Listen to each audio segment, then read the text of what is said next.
नमस्कार दोस्तों।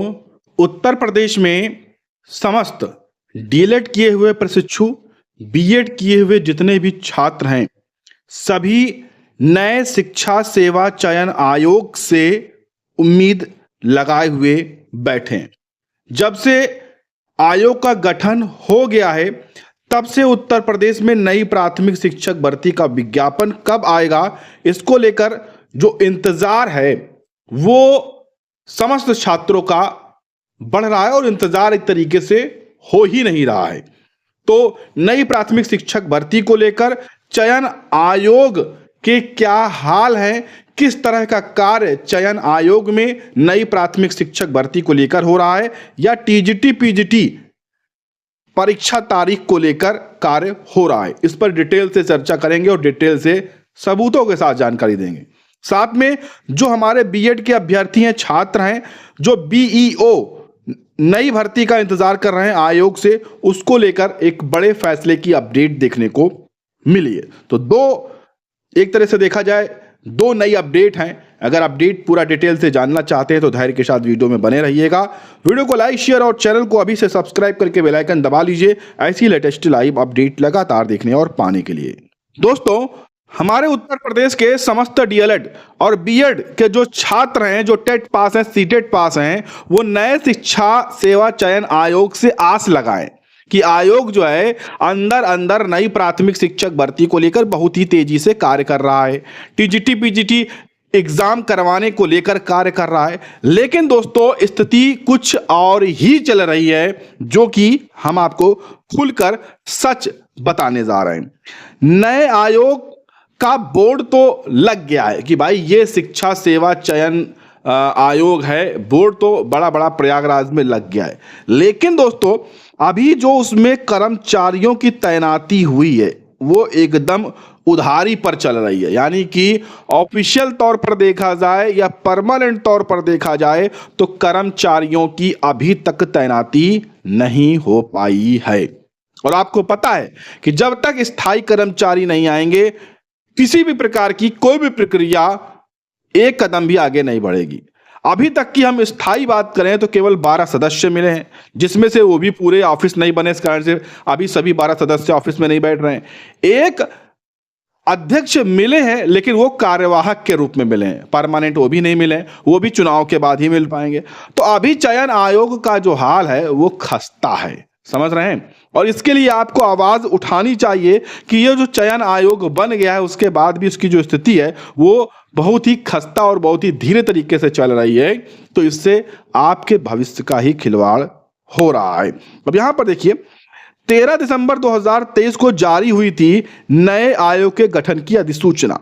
ठीक, नवगठित आयोग में प्रशासनिक अड़चन, अधिकारियों कर्मचारियों का समायोजन अभी तक यहां पर नहीं हुआ है। और इस कारण से जो प्रक्रियाएं होनी है, चाहे वो यूपी टेट 2024 का विज्ञापन हो, चाहे वो सुपर टेट 2024 का विज्ञापन हो, यानी कि नई प्राथमिक शिक्षक भर्ती का विज्ञापन हो, चाहे वो टीजीटी पीजीटी 2022 एग्जाम डेट हो, चाहे वो असिस्टेंट प्रोफेसर 2022 एग्जाम डेट हो, ये सभी प्रक्रियाएं रुकी हुई हैं। अब देखिए, इस बात को समझिए कि नवगठित उत्तर प्रदेश शिक्षा सेवा चयन आयोग का बोर्ड तो ऐनलगंज स्थित माध्यमिक शिक्षा सेवा चयन बोर्ड की बिल्डिंग पर लग गया, मगर उधार के कर्मचारियों और अधिकारियों से काम चलाया जा रहा है।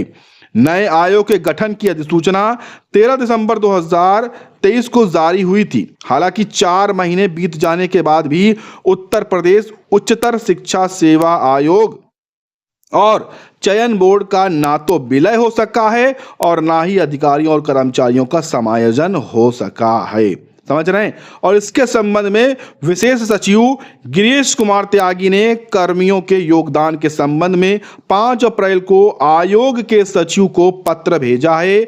इसमें लिखा है कि उच्चतर शिक्षा सेवा आयोग और चयन बोर्ड के अधिकारियों एवं कर्मचारी जब तक नए आयोग में समायोजित नहीं हो जाते हैं, तब तक नए आयोग से ही कार्य करेंगे। उक्त अवधि का उक्त कर्मियों का वेतन आदि भुगतान उनके मूल आयोग बोर्ड के माध्यम से किया जाएगा। यानी कि अभी तक देखा जाए तो ऑफिशियल तौर पर चयन आयोग में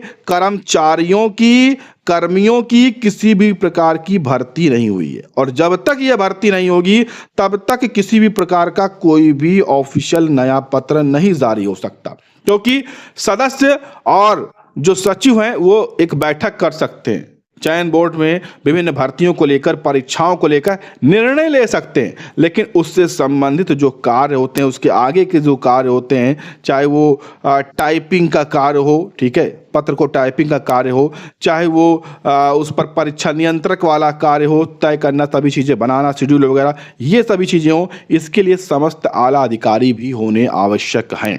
तभी आपका जो सपना है नई प्राथमिक शिक्षक भर्ती का पूरा हो पाएगा, तभी आपका जो सपना है यूपी टेट 2024 विज्ञापन का पूरा हो पाएगा, तभी आप टीजीटी पीजीटी 2022 एग्जाम दे पाएंगे, तभी आप असिस्टेंट प्रोफेसर का एग्जाम दे पाएंगे। अन्यथा ऐसे ही आप बेसब्री से इंतजार करते रह जाएंगे।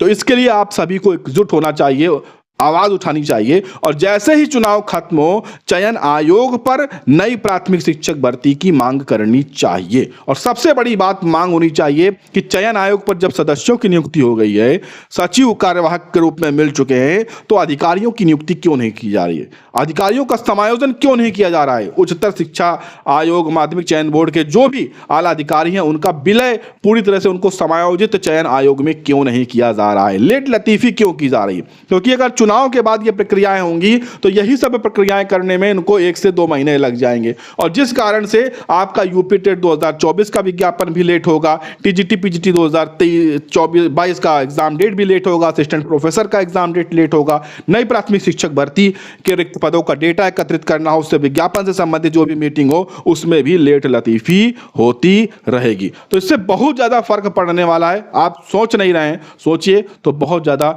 गहराई से चीजें समझ में आपको आएंगी। उम्मीद है अब आपको चीजें अच्छे से समझ में जरूर आई होंगी, और उम्मीद करते हैं कि चुनाव के बाद जल्द से जल्द कर्मचारी संबंधित जो भी अधिकारी हैं वो आयोग को मिल जाएंगे, और संबंधित प्राथमिक शिक्षक भर्ती की बात हो उस पर कार्रवाई बढ़ेगी, टीजीटी पीजीटी एग्जाम डेट की बात हो उस पर कार्रवाई बढ़ेगी। अब बात कर लेते हैं बीईओ भर्ती आयोग का फैसला। ये जो भर्ती है पिछले 5 सालों से नहीं आई है, इससे संबंधित जो छात्र हैं वो ओवर एज होते दिख रहे हैं। देखिए 5 वर्ष से बीईओ भर्ती का इंतजार जारी, हजारों अभ्यर्थी ओवर एज हो चुके हैं, उनकी उम्र निकल चुकी है, भर्ती क्यों नहीं आ रही है। भर्ती समकक्ष अर्हता को लेकर भ्रम की स्थिति के कारण लगातार 5 वर्षों से अटकी हुई है। रिक्त पदों का अध्याचन मिलने के बाद भी आयोग ने अपने हाथ जो है पूरी तरह से खींच लिए हैं। 300 पदों का यहाँ पर अध्याचन प्राप्त हुआ है, सब कुछ स्पष्ट है, उसके बाद भी विज्ञापन आज तक नहीं जारी हुआ। ये देख रहे हैं 2019 से यह स्थिति थी कि 300 पद खाली थे, आज की स्थिति में अगर देखेंगे तो 600 के आसपास और पद खाली होंगे, ठीक है। तो ये, और तब से जो है समस्त जो भी बीएड के छात्र हैं वो इंतजार पर इंतजार कर रहे हैं, और जब अधिकारियों से और आयोग से मुलाकात करते हैं तो उनका साफ तौर पर कहना होता है कि भाई समकक्ष अर्हता का जो विवाद है उसे शासन से अभी मंजूरी नहीं मिली है, शासन ने उस पर अंतिम रूप से फैसला नहीं लिया है, और जब तक उस पर फैसला नहीं लेंगे तब तक हम रिक्त पदों पर जो अध्याचन हमें प्राप्त हुआ है उस पर हम भर्ती का विज्ञापन ना तो जारी करेंगे ना तो भर्ती प्रक्रिया को आगे बढ़ाएंगे। अब इससे नुकसान अधिकारियों को नहीं हो रहा है, शासन का नहीं हो रहा है, लेकिन दोस्तों जो बीएड किए हुए छात्र हैं वो लगातार ओवर एज होते जा रहे हैं। देखिए जल्दी अगर नई भर्ती नहीं आई तो उम्र सीमा पार करने वाले प्रतियोगी ये जो छात्र हैं उनकी संख्या लगातार बढ़ती रहेगी। समकक्ष अर्हता को लेकर संसद से की जो स्थिति के कारण आयोग विज्ञापन जारी नहीं कर रहा है। दूसरी ओर आयोग ने अपने वार्षिक कैलेंडर में स्पष्ट उल्लेख किया है कि खंड शिक्षा अधिकारी भर्ती के लिए शासन स्तर पर समकक्ष अर्हता के निर्धारण के बाद ही हम आरक्षित तिथियों पर परीक्षाएं करा सकते हैं या कराएंगे। समझ रहे हैं? तो जब तक शासन स्तर से मंजूरी नहीं मिलेगी, शासन स्तर से कार्रवाई नहीं होगी, तब तक कोई भी चीजें यहां पर देखने को नहीं मिलेंगी। जबकि प्रतियोगी छात्र हैं प्रशांत पांडे, उनका साफ कहना है कि पदों का अध्याचन मिलने के बाद भी भर्ती शुरू नहीं होने के कारण अभ्यर्थी परेशान है और कोई भी आयोग से स्पष्ट जानकारी भी नहीं मिल पा रही है। छात्र लगातार, जो अभ्यर्थी लगातार है वो ओवर एज होते जा रहे हैं, वो नौकरी की आस को छोड़ते जा रहे हैं, लेकिन विज्ञापन आने का नाम ही नहीं ले रहा है। तो दोस्तों, विभिन्न तरह के भर्तियों को लेकर, विभिन्न तरह के पदों को लेकर आप उत्तर प्रदेश के खस्ता हाल तो देख ही रहे हैं, और इस पर आवाज़ उठाने का जो कार्य है वो आप सभी को भी मिलकर करना चाहिए। उम्मीद करते हैं कि जल्द ही इसमें सुधार होगा और सुधार के साथ इन रिक्त पदों को भरने का जो कार्य है वो सरकार करेगी। बाकी आगे जो भी अपडेट्स होंगे हम आपके साथ शेयर करेंगे। उसके लिए आप चैनल को सब्सक्राइब कर लीजिए। धन्यवाद।